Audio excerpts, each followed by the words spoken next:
రాజు గురించి ఇక్కడ చెప్పబడింది.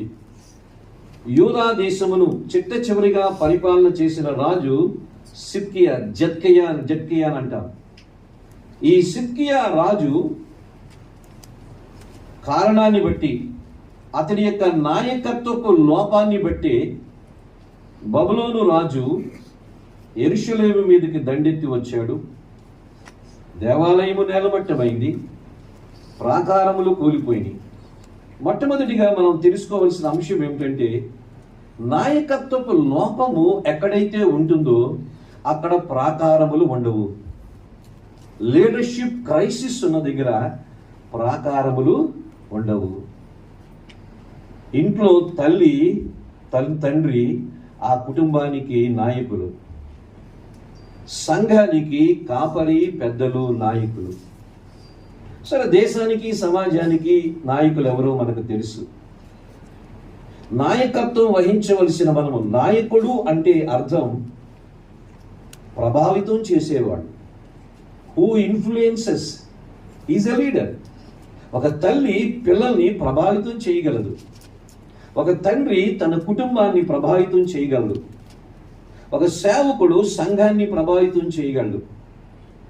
మనం ప్రభావితం చేసేది ఒకరినైనా అవ్వచ్చు, మనం ప్రభావితం చేసేది ఇద్దరినైనా అవ్వచ్చు. ఏవో సమూహాన్ని మనం ప్రభావితం చేయవలసిన పని లేదు. If you can influence even a single person, you are a leader to that single person. ఆ ఒక్క వ్యక్తికి మీరు నాయకులే. ఒక తల్లి ఒక నాయకురాలు, తండ్రి ఒక నాయకురాలు, 10 మంది ఉన్న సంఘానికి సేవకుడు ఒక నాయకుడు. నాయకత్వములోనే లోపం వస్తే ప్రాకారాలు ఉండవు. యూదా దేశాన్ని పరిపాలన చేస్తున్న సిద్కియా మొండివాడు అని రాయబడి ఉంది. అంతేకాదు, పై వచనాల్లో చూస్తే 12వ వచనంలో, అతడు తన దేవుడైన యెహోవా దృష్టికి చెడు నడత నడుచుచు ఆయన నియమించిన ప్రవక్త అయిన యిర్మీయా మాట వినక తను తాను తగ్గించు కొనకయు ఉండెను. దేవుని దృష్టిలో చెడుతనము నడిచిన వాడంట. ప్రవక్త యిర్మీయా మాటను వినలేదంట, తను తాను తగ్గించుకోలేదంట. 4వది, మొండివాడుగా ఉన్నాడంట. ఈ లక్షణాలన్నీ సిద్కియాలో ఉన్నాయి. దేవుడు యిర్మీయా ద్వారా చాలా స్పష్టంగా తెలియజేశాడు. యిర్మీయా గ్రంథంలో మీరు చూస్తే 37, 38 అధ్యాయాల్లో, నెబుకద్నెజరు రాజు నేను పంపిస్తున్నాను, అతనికి లోబడు, అతనికి కప్పము కట్టు అని దేవుడు యిర్మీయా ద్వారా సిద్కియాకు తెలియజేశాడు. అయితే యిర్మీయా చుట్టూ ఉన్న, సిద్కియా చుట్టూ ఉన్న కొంతమంది సలహాదారులు అన్నారు, యిర్మీయా ఎప్పుడు అలాగే చెప్తాడు నెగిటివ్గా, మనకి ఐగుప్తు రాజు మంచివాడు, ఐగుప్తు రాజుతో స్నేహం చేస్తే మనము నెబుకద్నెజరు రాజుని ఓడించవచ్చు, నువ్వు యిర్మీయా చెప్పింది ఏమి వినొద్దు అని అంటే, సిద్కియా ఏం చేశాడు? నెబుకద్నెజరు రాజుకు లోబడకుండా, ఆ ట్యాక్స్ కట్టకుండా ఉండడం ద్వారా రాజు వచ్చాడు, దాడి చేశాడు. సిద్కియా పిల్లలందరినీ సిద్కియా ముందే చంపాడు. సిద్కియా కళ్ళు పెరికించాడు, చైన్స్ వేశాడు, బబులోనికి తీసుకుని వెళ్ళిపోయాడు. అతని మొండితనం, అతడు ప్రవక్త యొక్క మాట వినని పరిస్థితి, డిసోబీడియన్స్, అవిధేయత, హంబుల్నెస్ లేకపోవడం, తగ్గింపు లేకపోవడం, దేవుని దృష్టిలో అన్ఫెయిత్ఫుల్నెస్, చెడుతనము జీవించిన వాడు. ఒక నాయకుడు దేవుని దృష్టిలో చెడుగా జీవిస్తే, ఒక నాయకునికి తగ్గింపు లేకపోతే, ఒక నాయకుడు ప్రవక్త మాట అనగా దేవుని వాక్యానికి లోబడకపోతే, ఒక నాయకుడు ఎప్పుడైతే ప్రైడ్ మొండివాడిగా తయారైతే ప్రాకారములు కూలిపోయినట్టే. ఎవడో వచ్చి కోల్చవలసిన పని లేదు. ఈ లక్షణాలు ఉన్న చోట ప్రాకారములు ఉండవు.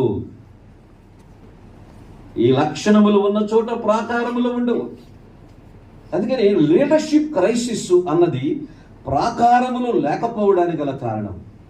దేవుడు ఒక సేవకుడిగా మనల్ని ఉంచాడు అంటే మనము తగ్గింపుతో ఉండాలి, మనము దేవుని వాక్యానికి లోబడాలి, మనం ఎంతో దేవుని మాటలు వినాలి. మొండివాళ్ళుగా కాకుండా నేర్చుకునే స్వభావం కలిగి ఉండాలి. మొండివాడు అంటే మూర్ఖుడు. మూర్ఖుడు తన పట్టిన కుందేలుకి 3 కాళ్ళే అంటాడు. నాయకుడు నేర్చుకునేవాడు, నేర్పించేవాడు. నేను నేర్చుకునేవాడిగా ఉండాలి, నేను నేర్పించేవాడిగా ఉండాలి. లేకపోతే ఈ లక్షణాలు మన ప్రాకారాల్ని కూల్చివేయడానికి కారణాలు అవుతాయి. చాలా సందర్భాల్లో మన ప్రాకారములు కూల్చివేయడానికి, కూలిపోవడానికి నెబుకద్నెజరుని కారణంగా చూపిస్తాం, హైందవ మతాన్ని కారణంగా చూపిస్తాం, హైందవ మత ఛాందసవాదుల్ని కారణంగా చూపిస్తాం. ఎవరో ఫలానా పార్టీ వాళ్ళు మన ప్రాకారములు కూల్చివేస్తారని కారణం చూపిస్తాం. అవును, దేవుడు నెబుకద్నెజరుని పంపించాడు. కారణం నాయకత్వపు లోపము యూదా దేశములో ఉంది. అందుకని దేవుడు నెబుకద్నెజరుని పంపించాడు పాఠం నేర్పించడానికి. మనలో నాయకత్వపు లోపం ఉంటే దేవుడు ఎవరినైనా పంపిస్తాడు. నెబుకద్నెజరు లాంటి వాడిని దేవుడు మన దేశంలో కూడా పంపిస్తాడు. ఎందుకు పంపిస్తున్నాడంటే మనకు పాఠాలు నేర్పించడానికి. చాలా సందర్భాల్లో వాళ్ళు మన మీదకి వస్తున్నారని మనము భావిస్తున్నామే కానీ దేవుడు వారిని ఎందుకు అనుమతిస్తున్నాడు మన మీదకి, అది మనలో ఉన్న లోపం ఏంటో పర్సనల్ అసెస్మెంట్ అన్నట్టుగా. లేకపోతే మన ప్రాకారములు కూలిపోయిన స్థితిలోనే ఉంటాయి, ఎప్పటికీ కట్టుకోలేము. మనం నెబుకద్నెజరునే బ్లేమ్ చేస్తున్నాం. నెబుకద్నెజరు రావడానికి కారణం యూదా రాజులు అన్నది ఎప్పుడు మనము జ్ఞాపకం చేసుకోకపోతే అసెస్మెంట్ అనేది ఇందాక చెప్పినట్టుగా దైవజనులు ఇలాగే ఉంటారు. Leadership crisis. ఒక తల్లి, ఒక తండ్రి ఇంటికి నాయకత్వాన్ని ఇవ్వాలి. విజయ్ సోదరులు మా నాన్న అంటాడు. ఎంత ముద్దుగా ఆ మాట ఉంటుంది. హి was so influenced by his father. Wonderful. తండ్రి గారి ద్వారా ఎంత ప్రభావితం చెందారో. అలాగా తల్లిగా, తండ్రిగా మన కుటుంబానికి మంచి ఆధ్యాత్మిక నాయకత్వం ఇవ్వగలుగుతున్నామా? మన సంఘానికి మంచి ఆధ్యాత్మిక నాయకత్వం ఇవ్వగలుగుతున్నామా? దేవుడు ఒక కాపరిగా, ఒక సువార్థికుడుగా వివిధ రకాలైన పరిచర్యల్లో మనం పెట్టినప్పుడు మనము అప్పగింపబడిన పనిలో ఒక నాయకుడిగా వ్యవహరించాలి కదా. వ్యవహరించవలసిన మనము ఆ నాయకత్వపు లక్షణాలు లిస్ట్ ఏమీ నేను చెప్పడం లేదు, సిద్కియాలో ఉన్నవే చెప్తున్నాను. మనకుంటే మన ప్రాకారములు బాగానే ఉంటాయి, లేకపోతే మన గోడలు పడిపోవడానికి మనమే కారణం. Leader is the reason for fallen walls. Leader is the reason for the fallen walls. ప్రాకారములు పడిపోవడానికి నాయకుడే కారణం, నెబుకద్నెజరు కాదు. ఆ రోజు ఆ నాయకుడు సిద్కియా అవ్వచ్చు, ఈ రోజు ఆ నాయకుడు నేనే కావచ్చు. ఈరోజు సంఘాలు, క్రైస్తవ్యం ఈ విధంగా అస్తవ్యస్తంగా అయిపోవడానికి, చిన్నాభిన్నం ఇంత దారుణంగా అయిపోవడానికి కారణము మన కొమ్మని మనమే నరుక్కుంటాం కదా. అందుకని ప్రాకారములు కూలిపోయినట్టు నెబుకద్నెజరు కారణం కాదు, సిద్కియాలాగా మనమే కాదు. నెంబర్ 1. ఇంకా దాని గురించి ఎక్కువగా చెప్పము. రెండవది, మనం చూసినట్లయితే ప్రాకారములు కూలిపోవడానికి రెండవ కారణము 14వ వచనం చదువుతున్నాను. అదియుగాక యాజకుల్లోను జనుల్లోను అధిపతులకు వారు అన్యజనులు పూజించు హేయమైన విగ్రహములు పెట్టుకొని బహుగా ద్రోహులై యెహోవా మందిరంలో పరిశుద్ధపరిచిన మందిరమును అపవిత్రపరిచిరి. టెంపుల్ డిఫైల్మెంట్ అంటాం. మందిరము అపవిత్రం చేయబడింది. ప్రాకారములు కూలిపోవడానికి రెండవ కారణము మందిరం అపవిత్రం చేయబడింది. విగ్రహాలు మనిషే కాలములో అంతవరకు ఇజ్రాయెల్ దేశంలో బాహ్యంగా విగ్రహాలు ఉండేవి. ఈ మనుష్య అనేవాడు ఎంత భయంకరుడు అంటే విగ్రహాలని దేవాలయం లోపలికి తెచ్చేసాడు. మీకు ఒక మాట చెప్తాను. ఈ రోజున మన మందిరములో విగ్రహాలు లేవా? మన దేహములో విగ్రహాలు లేవా? అన్యుల విగ్రహాలు బయట ఉంటాయి, క్రైస్తవుల విగ్రహాలు లోపల ఉంటాయి. లేవా మన మందిరాల్లో విగ్రహాలు? విగ్రహం అంటే 4 నిర్వచనాలు చెప్తున్నాను చూడండి. విగ్రహం అంటే దేవుని కన్నా దేన్ని ఎక్కువ ప్రేమించిన విగ్రహమే, లవింగ్ మోర్ దెన్ గాడ్. రెండవది, దేవుని కన్నా దేనికి ఎక్కువ భయపడిన విగ్రహమే, ఫియర్ మోర్ దెన్ గాడ్. మూడవది, దేవుని కన్నా ఎక్కువ సమయం దేనికి కేటాయించిన విగ్రహమే, spend time more than God. దేవుని కన్నా ఎక్కువ సమయం. నాలుగవది, సర్వ్ మోర్ దెన్ గాడ్. దేవుని కన్నా ఎక్కువ దేనికి సేవ చేసిన విగ్రహమే. మనం అన్యుల విగ్రహం అంటాం. మన విగ్రహాలు, వాళ్ళ విగ్రహాలు చాలా బెటర్, బయటే ఉంటాయి. మన విగ్రహాలు లోపల ఉంటాయి.